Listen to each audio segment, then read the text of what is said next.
क्या चीन और पाकिस्तान भारत पर डबल अटैक करना चाहते हैं? क्योंकि पाकिस्तान हमेशा से यही चाहता है कि वह अब कश्मीर पर अपना कब्ज़ा कर सके। पीओके पर तो उसका कब्ज़ा है, लेकिन वो साथ ही ये चाहता है कि आधे कश्मीर पर भी उसका कब्ज़ा हो सके। इसी के लिए वह वहाँ से पाकिस्तान से आतंकवादी को भेजता है और बार बार सीज़ फायर का उल्लंघन करता है, और आए दिन भारतीय सैनिकों द्वारा 2 से 3 आतंकवादी मारे जाते हैं। साथ ही पाकिस्तान चाइना का दोस्त भी है, और पाकिस्तान और चाइना भारत के दो दुश्मन के रूप में एक ऐसे देश सामने खड़े हैं जो जबरन भारत पर अटैक करने की कोशिश करते रहते हैं। जिस तरह से देखा गया कि गलवान घाटी में भारत के 20 सैनिक शहीद हुए, पर भारत ने भी मुंह तोड़ जवाब दिया। चीन के ग्लोबल टाइम्स के मुताबिक 45 से 50 सैनिक मारे गए, पर फिर भी वो इस बात को छुपा रहे थे। और साथ ही भारत ने उनके कर्नल रैंक के ऑफिसर को बंदी बना लिया था। पाकिस्तान और चाइना दोनों ही ये चाहते हैं कि वे भारत पर डबल अटैक करें। इधर से चाइना ये चाहता है कि वह LAC पे लद्दाख के एरिया गलवान घाटी में भारत पर अटैक करे, जिससे वह भारत बिजी हो जाए एक साइड के अंदर। और साथ ही पाकिस्तान ये चाहता है कि वह कश्मीर को किसी तरह हासिल कर ले, और इसलिए वह चाहता है कि वहाँ से अटैक करे। पर भारतीय सेना और भारत दोनों को ही जवाब देने में सक्षम है, चाहे वो चाइना हो या पाकिस्तान। आइए इस मुद्दे पर थोड़ी और विस्तार से बात करें। लद्दाख से 60 किलोमीटर दूरी में गलवान घाटी में भारत और चीन के बीच सीमा विवाद अभी तक भी पूरी तरह से सुलझा नहीं है। दोनों देशों में कई पॉइंट्स ऐसे हैं जिसको लेकर चीन के सैन्य अधिकारियों के साथ भारतीय सेना की बातचीत अभी भी जारी है। जानिए भारत चीन के बीच लद्दाख में जारी सीमा विवाद पिछले अन्य विवाद की अपेक्षा अलग कैसे है। लद्दाख से 60 किलोमीटर दूर गलवान घाटी में भारत चीन के बीच सीमा विवाद अभी भी पूरी तरह से सुलझा नहीं है। कई ऐसे पॉइंट्स हैं जिसे लेकर दोनों के सैन्य अधिकारियों के बीच बातचीत अभी तक जारी है।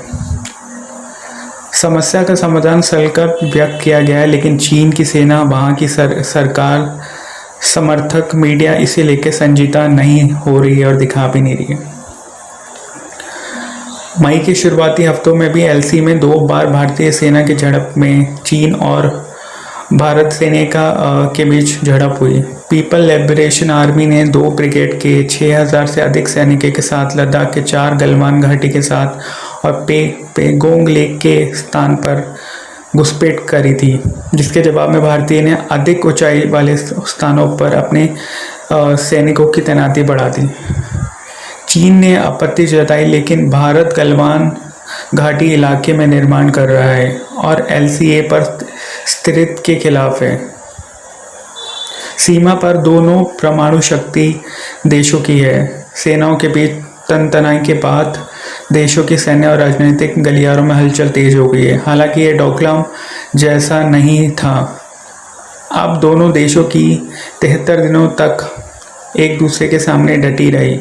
इसके पहले भी चीन ने 2013 में डेपसोंग और 2014 में चुमौर में 2017 में डोकलाम विवाद को जन्म दिया था, लेकिन इस बार सीमा पर तनाव इससे ज़्यादा अलग है।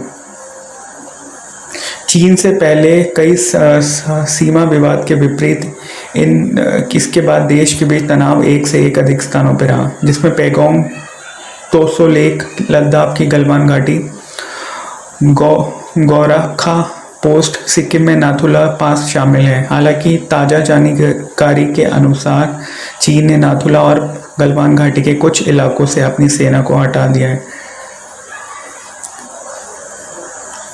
भारतीय कंपनियों में चीनी निवेश पर भारतीय के प्रतिबंध और चीनी निर्मित उत्पाद के बहिष्कार को पर कश्मीर विवाद, कश्मीर पर अधिकार को लेकर भारत और पाकिस्तान के बीच बातचीत जारी रही है, लेकिन इस बातचीत में कभी कोई हल नहीं निकला है। हमेशा पाकिस्तान के तरफ से आतंकवादियों को कश्मीर में घुसाने की साजिश की गई है और ये साजिश कभी पाकिस्तान की तरफ से कामयाब नहीं हो पाई, क्योंकि हमेशा ही भारतीय सैनिकों द्वारा इनको मारा गया है। भारत में विलय के लिए विलय पत्र पर दस्तखत किए गए। जनरल गवर्नर माउंटबेटन ने 27 अक्टूबर को इसे मंजूरी दी। विलय पत्र का खाका हुकू वही था जिसमें भारत में शामिल हुए अन्य सैकड़े रजवाड़े अपनी अपनी रियासतों को भारत में शामिल करने के लिए उपाय देख रहे थे। इसमें ना कोई शर्ती, ना शुमारता, ना रियासत के लिए कोई विशेष दर्जे जैसी मांग। इस वैधानिक दस्तावेज पे दस्तखत होते ही समूचा जम्मू और कश्मीर, जिसमें भारत के अवैध कब्जे वाला इलाका भी शामिल था, भारत का अभिन्न अंग बन गया। अभी हम ये कह सकते हैं कि किसी तरह आधा कश्मीर पे कब्जा किया गया है पाकिस्तान द्वारा। इसको लेकर पाकिस्तान ने भारत पर 3 बार हमला किया और तीनों बार उसे बुरी तरह पराजय मिली। इसके पश्चात युद्ध में तो भारत ने पलटवार करते हुए पाकिस्तान सेना को इस्लामाबाद तक खदेड़ दिया था और लगभग आधे पाकिस्तान पर कब्जा कर लिया था, परंतु पाकिस्तान का आत्मसमर्पण संधि हुई। पर आज भी पाकिस्तान POK तो उनके पास है, पर वह ये चाहता है कि वह आधा कश्मीर भी ले सके। पर POK जो कि वो भी भारत का पार्ट है, लेकिन वो पाकिस्तान के कब्ज़े में, लेकिन पाकिस्तान पूरे कब्ज़ा करना चाहता है पूरे कश्मीर पर। बट ये पूरा ही कश्मीर भारत क्या ही है, क्योंकि जब हरी सिंह इंडिया और पाकिस्तान का बंटवारा हुआ तो हरी सिंह ये चाहते थे, जो कि वहाँ के राजा थे, वे ये चाहते थे कि अपना सारा देश को भारत में विलय कराया जाए, परंतु वहाँ के कुछ लोग इसके खिलाफ थे। लेकिन पर राजा को ही ये हक है कि वह अपनी संपत्ति, अपनी प्रजा और उसको कहाँ बेचे, ये निर्णय उसी का ही होता है। तो राजा हरी सिंह ये चाहते थे कि वह भारत में विलय कराएं। इसी को लेकर विवाद है और लगभग बहुत वर्षों से चल रहा है।